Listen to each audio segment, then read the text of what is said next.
eles foram no auge deles, né? Sim. No auge toda aquela apologia, chegavam a adorar 30 mil deuses. No tempo lá, para você saber como é que estava. Só para dar um exemplo de como estava o politeísmo ainda. Sim. De pagada ainda naquela época. Antes de Moisés, depois de Moisés. Ainda assim, ainda hoje, né? Ainda hoje o politeísmo não é algo que se erradicou, né? Ainda existem denominações religiosas que acreditam em vários deuses. E ok, olha como é que o mundo se desenvolveu. Na época de Sócrates, era obrigado a tomar cicuta, se você tivesse uma crença diferente. Hoje em dia, pelo contrário, a gente fala em tolerância religiosa, não é verdade? A gente fala em deixa que o irmão siga a sua religião. Se ele quer acreditar em um Deus, se ele quer acreditar em vários deuses, vamos Se ele não quer acreditar em Deus... E mais do que, se ele não quer acreditar em Deus nenhum, também vamos respeitá-lo. E mais do que respeitá-lo, vamos amá-lo. Vamos amá-lo como irmão. Vamos colocar na nossa mesa, dividir o pão, bater um papo, assiste o jogo do fogão, brincadeira. Vamos abraçar isso também é demais. Aí já é demais, já. Brincadeira. Vamos amá-lo. Né? Olha que coisa interessante. Daí o progresso, né? Ele crendo ou não vai alterar nada. Os espíritos mesmo falam, né, que a crença não se impõe. Né? Segunda, quem pode ler? Não pronunciareis em vão o nome do Senhor vosso Deus. O que isso faz lembrar vocês, gente? Ficar toda hora falando, se lamentando, meu Deus do céu. Na verdade, isso está relacionado, essa questão da pronúncia em vão, está muito relacionado a uma questão histórica da época. O nome tinha uma força muito grande, não é verdade? Então, essa questão é uma questão de respeito a Deus. Pronunciar em vão não é falar o nome, o termo pronunciar em vão. Pronunciar em vão quer dizer tratar de qualquer jeito. Não tratemos Deus de qualquer jeito. Estabeleçamos com Ele uma relação amorosa, de respeito. Então, na verdade, não pronunciar em vão, leia-se, tratemos com respeito Deus, né, o Senhor, vosso Deus. Que nós possamos tratá-lo com amor. Ok? Terceiro. Lembrai-vos de santificar o dia de sábado. O dia do sábado, ao pé da letra. Quer dizer então que só no sábado a gente deve adorar a Deus, ou em todos os sábados a gente não pode fazer outra coisa, somente orar a Deus? Não. Isso é interessante, tem um estudo do Cosme Massi, que é um estudioso, né, da doutrina espírita, que ele vai falar um pouquinho da organização do Livro dos Espíritos, e ele associa, ele faz um ensaio sobre a relação entre o Livro dos Espíritos, as leis morais e os 10 mandamentos, dizendo que as leis morais no Livro dos Espíritos estariam diretamente correlacionadas com esses 10 mandamentos. E aí ele faz uma análise que eu acho interessante, de que esse terceiro mandamento estaria relacionado à lei de adoração, a necessidade da adoração, né? E se a gente for perceber, desde os momentos mais remotos de selvageria, entre aspas, né? Nos momentos mais pré-históricos da humanidade, existe adoração, né? Lá no início do Livro dos Espíritos, os Espíritos vão falar também que a centelha divina está como germe em cada indivíduo. Por isso a adoração é natural a todos nós. Ah, mas e os ateus? Ok, vamos respeitar. Mas em um determinado momento, segundo o que informa os Espíritos, existe essa noção de que você não veio do nada, de que existe um Criador de fato, né? Então, lembrar de santificar o dia do sábado significa lembrar de adorar. O dia do sábado tinha uma significação muito importante para os hebreus naquele momento, para os judeus naquele momento. Ainda tem. Principalmente se a gente for levar em consideração o surgimento, lá na Gênesis, fala que Deus criou a terra em 7 dias. Não, criou a terra e descansou, né? Então, exatamente, no sétimo dia ele descansou. Então, talvez esse dia do sábado seria esse dia para adorar, esse dia do descanso de Deus que a gente deve adorá-lo. Enfim, tem uma simbologia nisso tudo. O que importa para a gente é entender que a adoração é uma lei divina. Quarto mandamento, pois não, seu Flávio? Isso lembra os comentários que naquela época Jesus era perseguido porque curava. Não sabe. Ele sabe. Segundo as ideias antigas daquela época, não podia trabalhar. Jesus revogou isso, dizendo: se um burro teu cai dentro da lama, vai deixar ele morrer, porque ele sabe. Uma pessoa que depende do animal para trabalhar sendo sobreviver, então Jesus procurou colocar sobre. E essa, inclusive, foi a acusação do povo daquela época para Pilatos, né? Para poder crucificar Jesus, que ele estava desrespeitando a lei local, curando no dia do sábado. Né? Então, a importância que o Sr. Paulo está trazendo para a gente não entender as coisas ao pé da letra, mas, né, dar essa luz. Por exemplo, de que Jesus veio fazer cumprir a lei de fato. Honrai, desculpa, lê 4. Alguém quer ler? Pode ler, pode ler. Honrai a vosso pai e a vossa mãe, a fim de viver de longo tempo na terra que o Senhor vosso Deus vos dará. Honrai ao vosso pai e à vossa mãe. Não sou pai ainda nessa encarnação, mas o quanto que é importante honrar aqueles a quem nos deram a vida, né? Não preciso nem dizer da importância dessa lei, né? Se a gente for levar em consideração as sociais leis morais lá da lei de reprodução, né? Quanto que é importante, eles atenderam a essa necessidade animal nossa, das encarnações, e nos deram a vida, nos deram esse corpo. Então, honrar a eles, prestar essa homenagem, esse amor, esse carinho é muito importante. Vamos para a próxima, por favor. A quinta, fácil. Não mateis. Precisa de comentários em 2018? Tranquilo. Sexta. Não cometeis adultério. Não cometeis adultério. Adultério popularizou-se por uma questão de traição no relacionamento afetivo, né? Traição lá, pegação, o cara ou a mulher, enfim, saiu do seu relacionamento e adulterou. Está relacionado estritamente à questão do relacionamento afetivo? Não. Não, né? Está relacionado justamente à adulteração das leis de Deus mesmo, né? Da gente sair. Oi? Enganar. As relações. Pois não, São Paulo. Alterar documentos, falsificar. Então, essas todas as interpretações, elas vão evoluindo ao longo do tempo em torno do adultério. O que é importante a gente entender de que, amplamente falando, é de fato para a gente não enganar.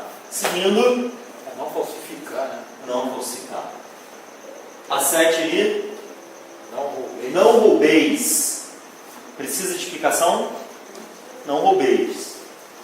A 8, não presteis testemunho falso contra o vosso próximo. Não mentir. Tranquilo também para todos? A 9, Não desejei a mulher do vosso próximo. não desejei a mulher do vosso próximo. Somente a mulher? Não, tudo. Tudo. Né? Esse desejeis também está ligado a essa forma de assédio mesmo, né? Sobre as coisas do outro. Essa questão muitas vezes egoísta de querer ter o que é do outro, de fato, né? A gente tem que estabelecer uma relação de respeito, de fazer com o próximo aquilo que a gente gostaria que fizesse com a gente. E a 10ª, alguém quer ler? Não cobiceis a casa do vosso próximo, nem seu servo, nem a sua serva, nem o seu boi, nem o seu asno, nem qualquer das coisas que lhe pertencem. Ótimo. Necessita de explicação? Tranquilo. Vamos para o próximo então. Agora, alguém que conhece as leis civis que Moisés trouxe? Conhecem?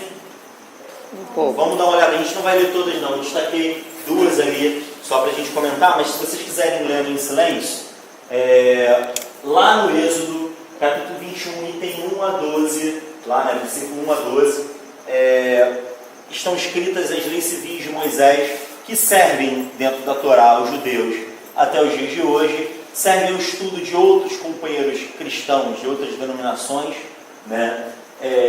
E são estatutos, né, que Moisés criou. Lembram que eu comentei com vocês de que houve todo esse processo de êxodo, de caminhada no deserto, de que aqueles indivíduos que saíram escravizados se juntaram a Moisés, eles tinham nascido como escravos? Moisés sentiu a necessidade de, para fazer valer as leis de Deus, criar algumas leis civis que regulassem, para que não virasse uma grande bagunça, né? Essas leis são transitórias, elas não são permanentes, e em muitos casos elas parecem absurdas, porque estão ligadas a um contexto histórico. Lembremos, um texto sem contexto é um pretexto. Isso é importante para um erro, né? Ou não. Mas todo texto que a gente for ler, a gente tem que tentar inserir dentro do contexto. Então vamos ler só esse tom amarelo aqui, ó. Se comprares um servo hebreu, servo no sentido de escravo, se comprar um escravo hebreu, 6 anos servirá, mas ao 7º sairá forro de graça. Então você tem o direito de escravizar um indivíduo durante 6 anos, sendo que depois do 7º ele será livre. Então a escravidão não é eterna. Você pode escravizar só por 6 anos. Era melhor do que escravidão pela vida inteira? Só para fazer um... Comparativamente, essas duas não era melhor? Mas ainda assim é o ideal? Não era o ideal. Não é? Isso é considerado uma evolução histórica dentro da realidade dos hebreus. Lembrando, dentro da realidade dos hebreus. Uma realidade de escravidão. Tá? Então, é que nem se a gente for analisar nosso processo mesmo de escravidão no Brasil, né? Antes da abolição, não vieram várias leis, lei do ventre livre, né? Várias leis até a abolição acontecer de fato. Foi um processo histórico também. E mesmo depois da abolição, muitos negros continuaram sendo escravos. Até hoje não existe um racismo fruto desse processo histórico. Então a gente já conseguiu se desvencilhar completamente? Ainda não. Ainda convivemos com racismo. Mas para a gente ver como o processo histórico muitas vezes é lento, mas ele é progressivo. Nesse caso, a lei civil de Moisés também foi um progresso. Ainda que um progresso pequeno, quer dizer, grande comparado à vida inteira. Mas só para a gente considerar. Alguém levantou o dedo? Não, fui eu fazer um paralelo, só para a gente entender também essa parte aí. Ou, por exemplo, medicamento. Quando um grande laboratório descobre um medicamento, ele tem um período de ano que só ele pode vender o medicamento. Aí é onde entra o genérico. Então ele tem tantos anos que só ele pode vender. Aí o preço dele é lá em cima. Aí passou aqueles anos, qualquer laboratório pode usar aquela fórmula e vender aquele medicamento. É mais ou menos uma situação parecida. Sim. Você vê que isso é uma coisa que até hoje ainda é presente na nossa sociedade. Sim, mas é importante a gente entender que, como o Luiz falou, quanto mais consciência, mais responsabilidade. Não é? Quanto mais consciência, mais responsabilidade. A responsabilidade que a gente tem hoje. Né? Lembrando ontem, a comemoração do Dia Internacional da Mulher, todas as discussões que a gente faz hoje em dia acerca do racismo, acerca da intolerância religiosa, acerca da homofobia, né? Do machismo, e de tantas coisas que estão sendo revolucionadas, como o Marcão mesmo falou, que o espiritismo, né, a doutrina espírita, foi muitas vezes bandeirante dessas causas, num momento muito complicado no século XIX. E qual a responsabilidade que a gente tem hoje? Né? A gente ainda vai continuar assumindo, tem certas leis civis ali que são tão complicadas quanto essa segunda. E que muitos de nós, se a gente for examinar, acham isso de uma maneira tranquila.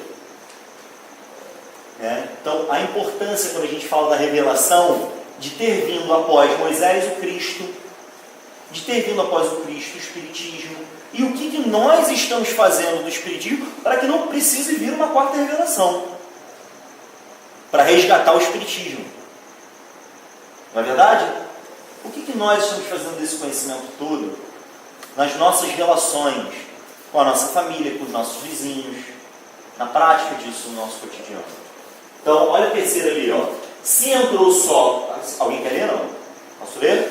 Se entrou o sol com o seu corpo, só com o seu corpo sairá. Se ele era homem casado, sairá sua mulher com ele. Traduzindo, o homem nasceu com o seu corpo e ele vai sair com o seu próprio corpo, não vai sair mais com o corpo de ninguém. Então, ao contrário do que muitas vezes aconteciam, né, entre os egípcios, você morreu, mata os teus servos, para esses seus servos te servirem após a morte. Se você entrou só com o seu corpo no mundo, nasceu lá do ventre, só com o seu corpo, você vai voltar para a terra só você, não vai precisar matar ninguém junto com você. Não é verdade? Então, essa prática foi abolida ali pela lei civil de Moisés. Ok, legal. Agora, se ele era homem casado, sairá sua mulher com ele. Aí entra a complicação, né? Aí entra a complicação. Diminuiu, né? Diminuiu. O sairá a gente não precisa nem considerar como sendo morte. Que a mulher deve ser morta quando o homem morrer, não. Mas entendendo que o homem e a mulher devem ficar juntos até a morte, não podendo romper os seus laços matrimoniais, caso haja alguma dissidência, alguma discussão, algum problema no relacionamento. Isso é uma questão contra o divórcio, contra a separação ali naquele momento. E a gente estuda na doutrina espírita, né? A gente vê durante vários momentos que é preciso se respeitar o outro, se amar o outro. Se aquele relacionamento está trazendo mais complicação do que progresso, né? Tem relacionamento que o afeto, a parte, né, da paixão, do afeto romântico, acaba.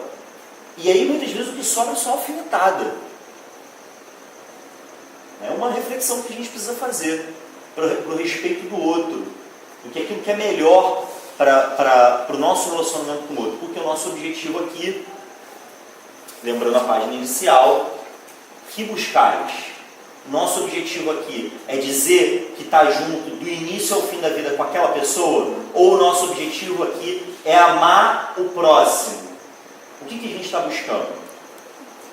Amar o próximo. Escravizar o outro num relacionamento? Claro que nem todos os relacionamentos são assim, né? Pelo amor de Deus, né, gente? Mas dentro de uma situação em que isso aconteça, o que a gente está buscando? Se a gente está buscando amor, a gente tem que pensar no outro. Pensar no caminho que vai nos trazer a maior felicidade. Então, temos vários outros aí. Passa, por favor. Obrigado. Temos mais esses outros, não vamos ler. Ok? Tanto por uma questão de tempo, também para não ficar tão mais sacal quanto eu imagino que já esteja para vocês.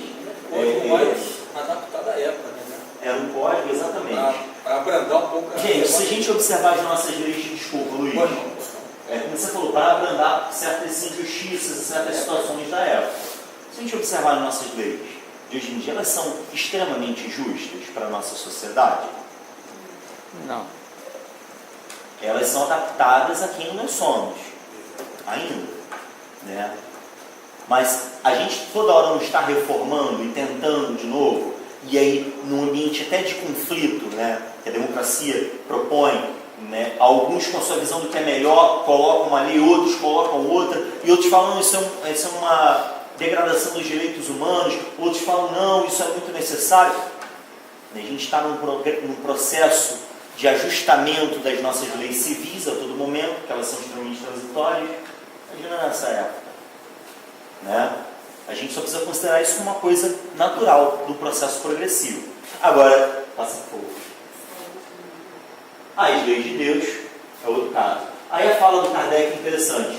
Essas leis, elas se viam conter pelo temor, né, porque elas eram rigorosas, elas trazer o medo para a população. Caramba, eu não vou fazer mal não, porque senão eu vou pagar pesado. Elas deviam conter pelo temor um povo de seu natural turbulento e indisciplinado, no qual tinha ele de combater, Moisés tinha de combater, arraigados abusos e preconceitos já adquiridos durante a escravidão do Egito. Então, qual a herança daquele momento de escravidão? Eram comportamentos completamente complicados, de barbárie ainda. Você foi criado aprendendo a ser bárbaro, você vai seguir bárbaro. Olha o chamado para a educação que a gente está dando, né, para os menorzinhos, né, na nossa ação. No grito, na agressão. Né, é uma reflexão. Não só os menores, mas os maiores também, que a gente está fazendo um com o outro. Né? A gente reproduz muitas vezes, muitas coisas. É uma reflexão que a gente precisa fazer. Tá? Para que quando esses tenham liberdade também, não reproduzam os preconceitos adquiridos durante aquele momento cativo. Né? Então, algumas figuras aqui de quadros clássicos de antes, quando eles eram os escravos, e no momento depois lá, aquela passagem do bezerro de ouro, e tudo mais. Luiz, por gentileza, meu amigo. Nossa, são 9 horas, não? Vamos só um segundo, então. A gente vai ter um caráter mais de Deus e de civil. Faça Jesus aí. Faça, por favor. Gente, o Cristo. Trouxe duas figuras aqui do Cristo. O mais importante das nossas vidas, o nosso mestre. Tá?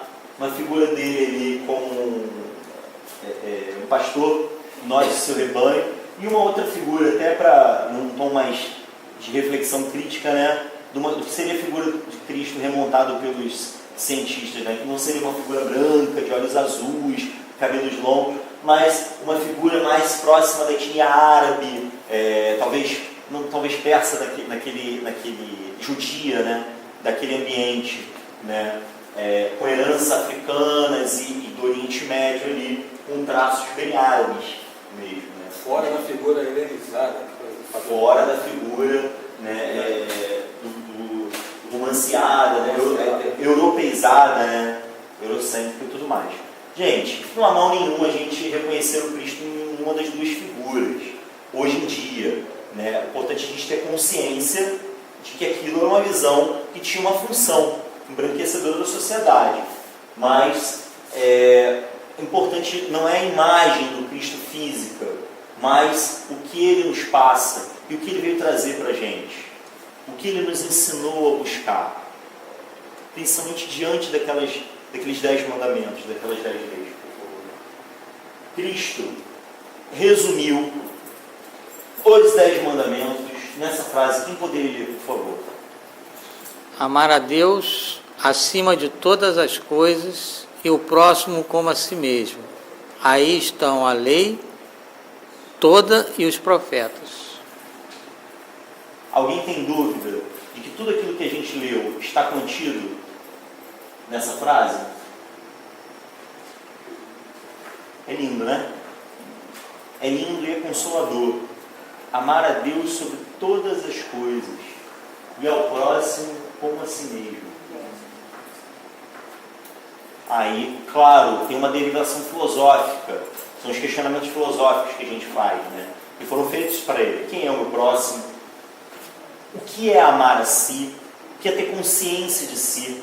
O que é ter esse amor por si? O que é o amor? O que é esse amor? Né? O que é Deus? O que são todas as coisas? E aí a doutrina espírita, tempos depois, vem nos esclarecer. Ao longo da vida de Jesus falou sobre todas essas coisas. O que é Deus? O que são todas essas coisas? Muitas moradas na casa do Pai e tudo mais. Quem é meu próximo? O que é amar a si mesmo? As derivações filosóficas dessa frase, elas são imensas, são grandes, são muitas.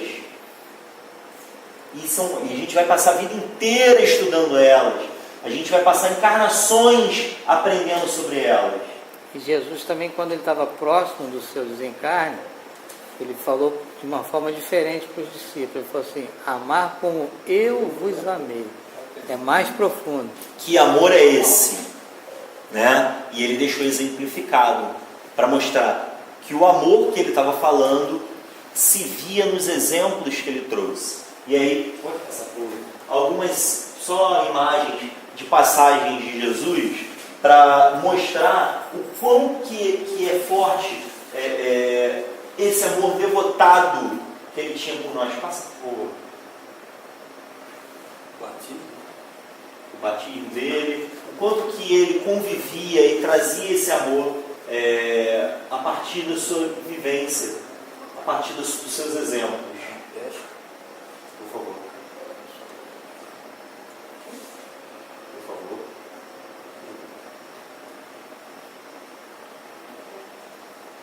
Ok. Passa só mais um. Só um último ponto, eu não vou atravessar mais não. Não, mais uma para cima. Duas. Aí tá bom, 4. Mais uma para baixo. Para baixo. Aí. Um ponto que eu achei interessante também, quando vocês forem estudar o Espiritismo ele tem claramente uma derivação do iluminismo. E essa característica que ele traz é uma característica de racionalidade, de trazer a razão acima da crença cega.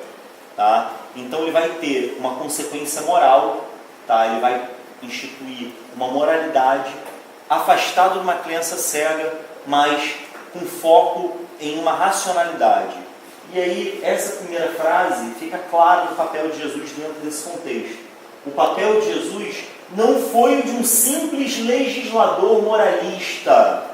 E aí vamos fazer uma reflexão. Será que a gente às vezes não é um simples legislador moralista? Será que a gente às vezes não quer fazer o outro crer? Até mesmo aqueles que creem na mesma coisa que a gente, mas quer impor a nossa voz, sendo legislador moralista. E o Kardec deixa isso claro. Ele não foi um simples legislador moralista, tendo por exclusiva autoridade a sua palavra. Não é a palavra que conta. Cabia lhe dar cumprimento às profecias que anunciavam o advento.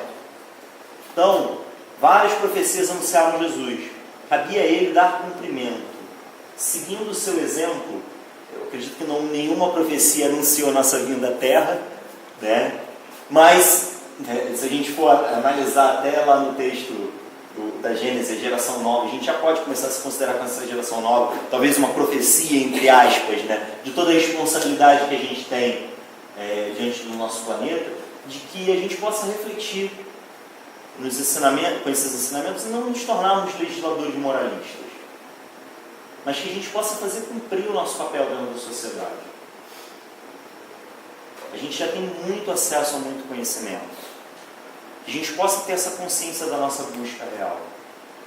Que a gente possa pedir ao nosso mestre, pedir a Moisés, que veio trazer essa bênção, que são as leis de Deus na nossa vida, que a gente possa pedir a esses irmãos, a esses companheiros, ao nosso mestre Jesus, para que a gente possa tomar as melhores decisões no nosso caminhar. Gente, muito obrigado, do fundo do coração, por esse momento. Desculpa aí, se porventura em algum momento não fui claro, foi muito chato, enfim. Espero que vocês tenham gostado, como eu gostei de estudar esse